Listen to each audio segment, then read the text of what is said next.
नमस्कार। आज का मोटिवेशनल वीडियो है, नज़रिया बदल करके देखिए। कई बार हम लोग किसी विशेष चीज़ के लिए या किसी विशेष कारण से किसी चीज़ के लिए एक धारणा बना लेते हैं। नज़रिया मीन्स एक धारणा निश्चित कर लेते हैं कि ये चीज़ जो है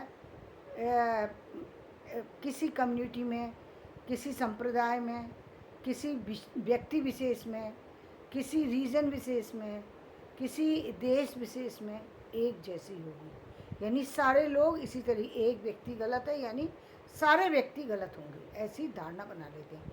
एक परिवार का एक व्यक्ति गलत नहीं है, सारे गलत होंगे। तो ऐसी मान्यताएं बनी हुई हैं, जिसके कारण से बहुत बार हम लोगों को बहुत बड़ा नुकसान उठाना पड़ता है। नुकसान क्यों उठाना पड़ेगा? यदि आदमी, नेचुरल बात है कि चाहे कितना भी व्यक्ति जो है वो आगे बढ़ जाए, लेकिन ये चीज़ जो है वो उसको छोटा कर देती है। ये धारणा, यानी आपने किसी पर्टिकुलर चीज़ को लेकर के जो अपनी एक धारणा बना रखी है, वो धारणा गलत हो सकती है। आपके साथ में वो चीज़ घटना घटी, या आपने उस विशेष कम्युनिटी के साथ संपर्क किया और आपके साथ उन लोगों ने ठीक व्यवहार नहीं किया। किसी रिलीजन में गए, वहाँ पर कोई धार्मिक गुरु आपको बराबर नहीं मिले, हो सकता है आपका नज़रिया वहाँ से बदल जाए और आप हमेशा के लिए ये सोच लें कि ये चीज़ इसी तरह से चलती है। और यही अक्सर होता है, ये अक्सर होता है कि हम लोग चीज़ों को सही ढंग से देखते ही नहीं हैं और मान लेते हैं कि ये ऐसा ही होगा। मान लेते हैं किस तरीके से? जैसे हम जाति बंधन में देखें, हमने एक व्यक्ति को हमने देखा कि एक पर्टिकुलर व्यक्ति है, वो जो है किसी जगह का खराब निकल गया, या हमारे संपर्क में आया और वो व्यक्ति कहीं किसी तरीके से कुछ हो सकता है कि वो पढ़ने में कमज़ोर हो सकता है कि वो बुद्धिमान ना हो सकता है किसी और तरीके का हो, और हमने एक धारणा बना ली कि सारे ही एक ही जैसे होंगे। ये धारणाएं जो हैं व्यक्ति को बर्बाद कर देती हैं। इन धारणाओं से बदलने की आवश्यकता होती है। आपको मैं एक बहुत छोटी सी बात बताती हूँ, अभी कुछ समय पहले की घटना है और मेरे साथ ही घटी। यानी मेरे साथ क्या घटा कि मैं हॉस्पिटल के अंदर गई और करीब मुझे 2 साल तक कंटिन्यू हॉस्पिटल में ही रही। यानी एक तरीके से सारी चीज़ें पूरी बंद थी, 2 ढाई साल, बल्कि और लंबा समय कह लूँ, क्योंकि काफ़ी लंबे समय से मैं जा रही थी, लेकिन उस 2 साल तो मुझे कंटिन्यू ही जाना पड़ा। और उस दौरान ऐसा लगा जैसे ज़िंदगी में कुछ रखा ही नहीं है। पूरी तरीके से अपने करियर से और चीज़ों से मन ही हट गया और इसका नुकसान हुआ। क्योंकि भाई देखिए, ज़िंदगी तो चलती रहेगी ना, चीज़ें हुई, निश्चित रूप से होती हैं, गलत होती हैं, लोग बीमार होते हैं, लेकिन बीमार क्यों हुए, ये भी बात अब जब बाहर निकले तो सोचा उन सारी चीज़ों को और एक अच्छे नज़रिए से जब देखा तो पता लगा कि भाई बीमारी का मूल कारण क्या है, जो इतने लोग बीमार हो जाते हैं। और इस तरीके से कम एज के देख रहे थे, जो बड़ी एज के देख रहे थे, तो उसका सबसे बड़ा जो मालूम पड़ा कि सबसे बड़ा हमारा जो रहन सहन का तरीका है वो बिल्कुल पूरी तरह बदल चुका है। और उस बदलाव में सबसे बड़ी बात ये है कि हम लोग जो खाना पीना करते हैं या और चीज़ें ले रहे हैं, वो बिल्कुल ही गलत ले रहे हैं। दूसरे हमारे रहन सहन का जो तरीका है वो बिल्कुल बराबर नहीं है। उस विषय पर हम बाद में बात करेंगे, लेकिन फ़िलहाल ये एक धारणा थी जो बनी, लगा कि जीवन होता ही नहीं है, जीवन बिल्कुल जीवन तो मृत जैसा ही है, जैसे कि यानी कभी भी जा सकता है, ऐसी धारणा बनी। ये धारणा एक बार मेरे साथ सन 1999 में भी बनी एक बार, जब जब एक डेथ हुई थी मेरे परिवार की। मतलब मेरी बुआ जी की डेथ हुई थी, लेकिन मैं उनसे बहुत अटैच्ड थी। तो उनके जाने के बाद लगा जैसे दुनिया ही सारी चली गई, सारी चीज़ें ख़त्म हो गई। तो कभी कभी जो धारणाएं होती हैं वो व्यक्ति को अपने जो चलते हुए रास्तों से हटा देती हैं। ये एक धारणा थी कि जीवन में ऐसा ही होता है। ऐसी बहुत सारी सी धारणाएं होती हैं। ये तो मैंने एक सामान्य धारणा का आपको उदाहरण दिया है। बहुत सारी सी धारणाएं होती हैं, उन धारणाओं से बदल करके हमको जीवन देखने की आवश्यकता है, क्योंकि जीवन जो है वो सिर्फ कुछ लोगों से मिल करके नहीं बना है। यानी इस पूरी चीज़ को बदलने के लिए मूल रूप से तो फिर हम वहीं आ जाते हैं कि एक तो हमें एजुकेशन लेने की ज़रूरत है, दूसरी हमें, यदि हम एजुकेशन के टच में नहीं है, यानी हम ना तो हम शिक्षार्थी हैं, ना तो स्टूडेंट हैं, और ना ही हम कहीं कॉलेज वगैरह में कहीं कोई पढ़ाते हैं या कुछ करते हैं, यानी हमारा उस तरीके की जो कॉलेज एजुकेशन है उससे हमारा कोई लेना देना है। लेकिन ठीक है, सामाजिक एजुकेशन तो बहुत होती है ना, बहुत सारी चीज़ें हैं जो एजुकेट करती हैं व्यक्ति को, चाहे वो धार्मिक ग्रंथ हों या समाज की अन्य पुस्तकें हों, वो भी तो आपको एजुकेट करती हैं ना। आप उन पुस्तकों को, जिसको भी आप पढ़ना, किसी को स्टोरी पसंद है तो किसी को नॉवेल पसंद है, तो किसी को आप कविताएं पसंद है, किसी को कुछ और चीज़ पसंद है, जो भी आपको पसंद है, आप उन चीज़ों को यदि आप रीडिंग करेंगे तो आपकी वो जो धारणाएं हैं वो 1 बाय 1 टूटती चली जाएंगी, और तब आपके सामने एक खुला आकाश होगा जहां आप खुल कर के अपने विचारों को रख सकेंगे और खुल कर के उन विचारों को ले सकेंगे जिन विचारों जिन विचारों ने आपको बंदिश में बांध रखा है। वो विचार आपके जो है कहीं ना कहीं जो आपको डिस्टर्ब कर रहे थे, वो विचार टूट करके बिखर जाएंगे और आप फिर वहीं चलने, उसी सही रास्ते पर आ जाएंगे जिस पर आपको चलना चाहिए। यानी आप खुद ये मानेंगे कि विचारधारा हमारी गलत थी, जिसके कारण से हमने एक पर्टिकुलर चीज़ को एक ही आईने में देखने की कोशिश की। मान लीजिए हमने अपना चश्मा ही काला लगा रखा है, तो हमें सफ़ेद चीज़ दिखेगी कैसे? तो ये धारणा भी चश्मे की तरह ही है। जिस तरीके से चश्मे का रंग काला हो, पीला हो, हरा हो, नीला हो, उस चश्मे से जो भी चीज़ें देखेंगे वो सारी चीज़ें एक जैसी दिखाई देंगी। ठीक उसी तरीके से ये धारणाएं जब हम बना लेते हैं किसी व्यक्ति विशेष के बारे में, किसी चीज़ के बारे में, अब ये हम देखते हैं एक बहुत बड़ी धारणा बनी हुई है जो बहुत बड़ा लोगों को परेशान करती है कि ये जाति बंधन क्यों है, ये इस तरीके से क्यों बनाया गया है, क्यों ये जातियों में बांट दिए गए लोग, क्यों ऐसा कर दिया गया। ये सिर्फ एक धारणा है, ये एक धारणा है। यानी ऐसा लगता है उनको कि किसी ने उनका शोषण इसलिए किया, जाति में बांटने के कारण शोषण किया। लेकिन मूल रूप से जातियों को बांटना गलत नहीं है, जातियों को बांटना गलत नहीं है, धर्म बनाना गलत नहीं है, चीज़ें बनाना गलत नहीं है, चीज़ों को सही इस्तेमाल न करना ये गलत है। अब भाई किसी भी सिस्टम को आप चलाते हैं, एक सामान्य सी छोटी सी चीज़ को आप चलाते हैं, एक छोटी सी आपकी, मान लीजिए एक छोटी सी शॉप है आपकी, उस शॉप में भी आप मालिक हैं, तो उस आपके साथ जुड़ने वाले 4 लोग और होंगे, वो अलग अलग काम कर रहे होंगे। मतलब जो भी कुछ लोग सामान लाने वाले होंगे, कुछ लोग सामान देने वाले होंगे, कुछ लोग सामान का हिसाब रखने वाले होंगे, चीज़ें अलग अलग लोगों के पास जा रही हैं। यानी आप सबसे एक जैसा काम नहीं ले सकते, आप चाहे उनको नाम दें और चाहे ना दें, लेकिन वो लोग अलग अलग काम कर रहे हैं ना। तो ठीक उसी तरीके से एक पूरा सिस्टम, पूरी जाति यानी एक समाज की संरचना करने के लिए, समाज की परंपरा को बनाने के लिए एक जाति नियम को बनाया गया।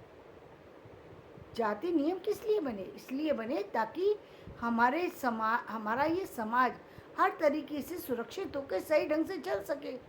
यहाँ कुछ ऐसे लोग को चाहिए जो बहुत बुद्धिमान हो, जो सारे लोग को सही रास्ते पर लेकर के आए। जब जब व्यक्ति निराश हुआ, जब जब टूटा, जब जब बिखरा, जब जब उसे समस्याओं का सामना करना पड़ा। समस्याएं तो आती रहती है, समाधान देने वाले नहीं होते। समाधान देने वाले वही लोग होते हैं जो समाधान को सही तरीके से सोच पाते हैं। और समाज को समाधान को सही ढंग से कौन सोच पाएगा? जो कि हर किसी जो प्रॉब्लम है उसको सही ढंग से विचार करेगा। वो व्यक्ति सही निर्णय लेगा। यदि सही ढंग से आप विचार नहीं कर रहे हैं तो आप तो किसी भी समस्या का समाधान गलत कर लेंगे, और उस समस्या का समाधान इस तरीके से समस्या समाधान की जगह और उलझती चली जाएगी, और ये अक्सर आपने देखा भी होगा।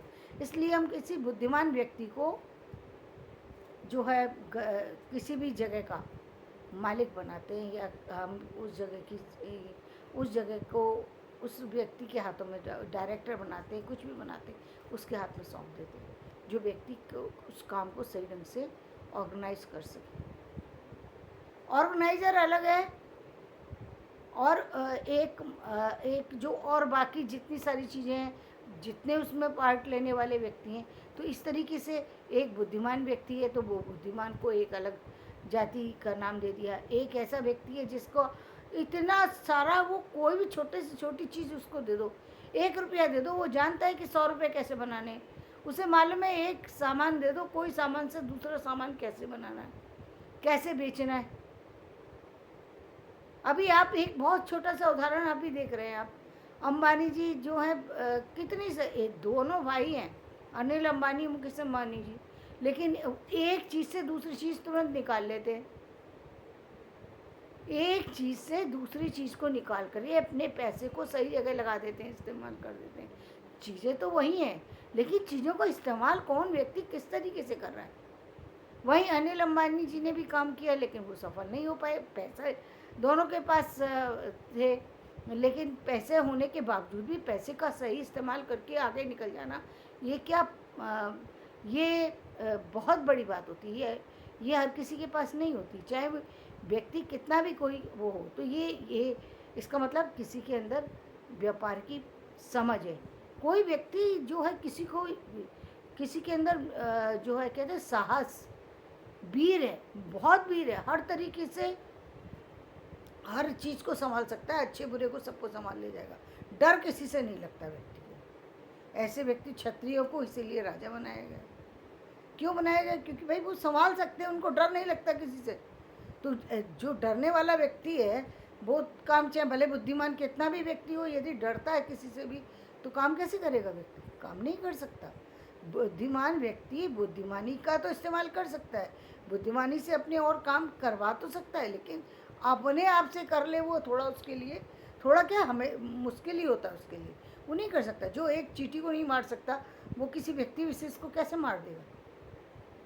एक थप्पड़ लगाते हुए किसी को डर लगे, वो कैसे? आप इतने बड़े क्षत्रिय समाज की बात करें हम, अर्जुन जो है क्षत्रिय समाज के थे, लेकिन क्षत्रिय होते हुए भी वो उस समय जब महाभारत के मैदान में खड़े थे, उनका मोह जो है वो जाग उठा कि अरे मैं अपने लोगों पर अपने लोगों पर मैं अपने लोगों को मारने जा रहा हूँ सिर्फ एक ज़मीन के कारण से। तो भगवान कृष्ण ने उनको क्या कहा? भगवान कृष्ण ने कहा कि ये तुम्हारे अपने हैं, ये यदि अपने हैं तो आज तुम्हें इस स्थिति में नहीं डालते। उन्होंने यही समझाने की कोशिश की, यदि ये सब तुम्हारे अपने थे तो तुम्हें इस स्थिति में नहीं डालते जिस स्थिति में तुम आ गए हो, कि ये सारे तुमसे युद्ध लड़ने के लिए खड़े हो गए। इनको नहीं है भय कि तुम मारे जाओगे, लेकिन फिर तुम्हें क्यों है मोह? जीवन से तो हर व्यक्ति को जाना है, कोई भी व्यक्ति बचेगा नहीं, लेकिन जब समस्या इतनी बड़ी हो जहाँ सारे लोग सारी जो है मर्यादाओं को उल्लंघन कर दें, मर्यादाएं सारी उल्लंघन कर चुके हैं, ये तुम्हारे परिवार के लोग हैं जो सारी मर्यादा उल्लंघन कर चुके, जहाँ पूरे ससुराल के सारे पक्ष के लोग बैठ कर के द्रौपदी की साड़ी उतरती देख रहे हैं भरी सभा में। इससे ज़्यादा अनर्थ क्या हो सकता है? कृष्ण ने उसने बचाया, और आप सब क्या कर रहे थे? आप सिर्फ अपने पुत्र के मोह में, क्योंकि दुर्योधन आपका पुत्र है, वो कुछ भी करेगा, कुछ भी नहीं कर सकता ना इंसान। तो ऐसे व्यक्ति को तो सज़ा मिलती है, तो वो तो सज़ा के लिए, महाभारत तो बना ही सज़ा के लिए था, बना ही इसलिए थे कि भाई जब जब धर्म कहते हैं, जब जब संसार में जब पाप बढ़ जाता है तो फिर उन पापियों को मारने के लिए किसी न किसी का जन्म होता है। तो कृष्ण तो आए थे, तो उन्होंने अर्जुन को खड़ा कर दिया। तो तुम अब इससे मुंह मत मोड़ो, ये युद्ध का मैदान अब तुम्हारे हाथों से ही इस यहाँ पर चलने वाला है। ये अब तुम्हें, ये तुम्हारे इस समय तुम्हारे पारिवारिक जन नहीं है, ये सब तुम्हारे शत्रु हैं, और शत्रुओं पर प्रहार करना गलत नहीं होता, मित्र पर प्रहार करना गलत है, पारिवारिक जनों पर। ये परिवार है कहाँ जो अधर्म से जुड़ा हुआ हुआ, और इतने अधर्म से, जहाँ अधर्म की सारी सीमाएं क्रॉस कर दी, तब जागे अर्जुन। तो ये क्षत्रिय थे, मतलब एक उनके अंदर वीरता की कमी नहीं थी, ये नहीं था साहस कम था, लेकिन क्या था, मन का मोह जो है वो कहीं दूसरी तरफ जा रहा था, डाइवर्ट हो रहा था। तो एक क्षत्रिय होकर के भी वो भी कभी कभी डगमगा सकता है, लेकिन फिर भी उसके अंदर साहस है, इसलिए उसके हाथों में राज्य की कमान सौंप दी जाती है। जितने भी पुलिस विभाग में है, जितने भी आर्मी में है, जितने भी आप जो किसी प्रत्यक्ष व्यक्ति से जो है लड़ झगड़ करके किसी भी तरीके से उनके साथ में किसी तरीके से भी अपने देश का नुकसान ना होने दें, अपने परिवार का नुकसान ना होने दें, ऐसे व्यक्ति को कहते हैं ना, परिवार में भी ऐसे व्यक्ति को अगर जाके तुम देखो, जब देखते हैं कि कोई व्यक्ति आया किसी से गलत करने के लिए, और देखा परिवार के अंदर 4 लोग हैं और एक व्यक्ति ऐसा है जिसे किसी से डर नहीं लगता, आप व्यक्ति कह देते हैं कि जाकर के उससे लड़ो, इसलिए उसको काम दे दिया। अब चौथा व्यक्ति जो किसी काम को कर ही नहीं सकता, जिसके अंदर कोई समझ भी नहीं है, कोई बुद्धिमत्ता तो दूर की बात हुई, कोई समझ नहीं है, वो किसी काम से भी को करने में समर्थवान नहीं है, आगे पीछे कभी भी कर सकता है, वो उसका कोई मतलब, तो उसको नाम एक अलग तरीके से दे दिया। इसका मतलब ये नहीं है कि कोई सिस्टम से अलग हट करके उस व्यक्ति को कहीं और निकाल दिया, ऐसा कुछ नहीं है। लेकिन ये तो आपके परिवार का भी नहीं है, मैं आप भी परिवार के अंदर, चाहे वो शूद्र परिवार के ही अंदर हो, क्या उनके परिवारों में ऐसे बच्चे नहीं होते जो अपाहिज हो, जिसके शरीर कहीं ना कहीं छिन्न भिन्न हो, जिसकी बुद्धि काम ना करती हो, तो क्या करते हैं उसके लिए, कहते हैं कि नहीं तुम्हारी बुद्धि काम नहीं कर रही है, सबसे जाकर लीडरशिप तुम ही करो। क्या कर सकता है? क्या कभी आपने किसी भी संसार के किसी ऐसे व्यक्ति को देखा है कि जो पागल हो, उसके हाथ में जो उसे गद्दी पर बैठा दिया गया और कहा हो चलाओ राज्य? ऐसा होता है? नहीं होता ना। तो सिस्टम को आप जब आप किसी चीज़ पर उंगली उठाते हैं तो पहले देखिए, जब आप उसको जानेंगे तो पता लगेगा सामाजिक संरचना को, पारिवारिक संरचना को सही ढंग से चलाने के लिए ये व्यवस्था वेदों में या सनातन धर्म में बनाई गई। इसका मतलब किसी को बर्बाद करना, किसी को नीचा दिखाना, कोई नीचा है कोई ऊंचा है, उससे कोई फर्क नहीं। ये तो हम लोगों ने बना दिया, हम लोग अपने आप बनाते चले जा रहे हैं, उसका तो कोई मतलब ही नहीं होता। बिना किसी बात के लड़े जा रहे हैं तो इसका लड़ने का कोई मतलब नहीं है ना। आपको पता नहीं है आपकी सामर्थ्य क्या है, लेकिन आप फिर भी सामने वाले से लड़ रहे हैं। किस लिए? हमें हमारा हक चाहिए। क्या हक चाहिए? हमें कुर्सी पे बैठा दिए, चलिए हमने मान लिया कि आप कुर्सी पे बैठने हैं, बैठ जाइए, करके दिखाइए काम। नहीं कर सकते ना, जब तक आप उस लेवल में नहीं आएंगे तब तक आप काम नहीं। और जो लेवल पर आ रहे हैं, जिन लोगों ने बुद्धिमत्ता से काम करते गए हैं, आगे बढ़ते गए, वो लोग बैठ गए गद्दी पर जा कर के, उनको किसी ने रोका क्या? और क्या कोई रोकने में समर्थ हो सकता है? नहीं हो सकता। बुद्धि को रोकने में कोई समर्थवान नहीं होता। बुद्धि हमेशा विशेषताएं दिखाती है, और फिर व्यक्ति को, जो लोग गलत होते हैं उनको अपने आप पीछे हटना पड़ता है। तो इसी तरीके से तो ये सारी चीज़ें इसका मतलब क्या हुआ? एक धारणा जो हम लोग बना लेते हैं कि ये चीज़ गलत है और ये इस कारण से है। पर्टिकुलर ग्रंथ को हमने दोषी ठहरा दिया कि वेद ही सारे गलत हैं जिन्होंने ऐसी परंपरा बनाई। अरे वेद गलत है तो आप बता दो ना, आपके घर का चलिए मैं कहती हूँ निम्न जाति के हैं आप सब, जो आपके घर का सबसे बर्बाद व्यक्ति हो उसको अपने घर का मुखिया बना दो, हम मान लेंगे कि आप ही सही हैं, हम ही गलत हैं। बना के दिखाइए। नहीं बना सकते आप? क्यों नहीं बना सकते? बोले कि इसलिए नहीं बना, इसको बुद्धि नहीं है तो काम कैसे करेगा ये? बना तो सकते हैं हम इसको, कोई बात नहीं है, बड़ा है घर का, बना देंगे, लेकिन बनाओ ना, नहीं बना सकते। क्यों? क्योंकि इसको बुद्धि नहीं है, पता नहीं कि इसको कोई चीज़ की समझ नहीं है, तो अपने पहनने ओढ़ने का ध्यान नहीं रख सकता। आ गए ना फिर वही बात पे जो हमने कही थी, वही तो हम बताने जा रहे हैं कि जीवन में आप किसी भी कुतर्क को करने से पहले वो चीज़ें क्यों रखी गई हैं, वो बुद्धिमान लोगों ने बनाई हुई है चीज़ें। उन पर उंगली उठाने से पहले अपने आप पर उंगली उठाओ कि कहाँ गलत हो, कहाँ गलत हो और क्यों गलत हो। आपको समझ में आ जाएगा कि जीवन की जो संरचना है, जीवन में जो लोग ऊपर पहुँचे हैं, जिन लोगों ने काम किया है, उन लोगों ने जीवन को समझा है। उसके पीछे पूरा थॉट, पूरा जो है उनके विचारधारा है, पूरी उनकी समझ है, पूरी उनकी शक्ति लगी है। ऐसे ही कोई किसी चीज़ की रचना नहीं करता। चीज़ के पीछे उसके कुछ नियम होते हैं, कुछ चीज़ें जाननी पड़ती हैं, तब व्यक्ति वहाँ तक पहुँचता है।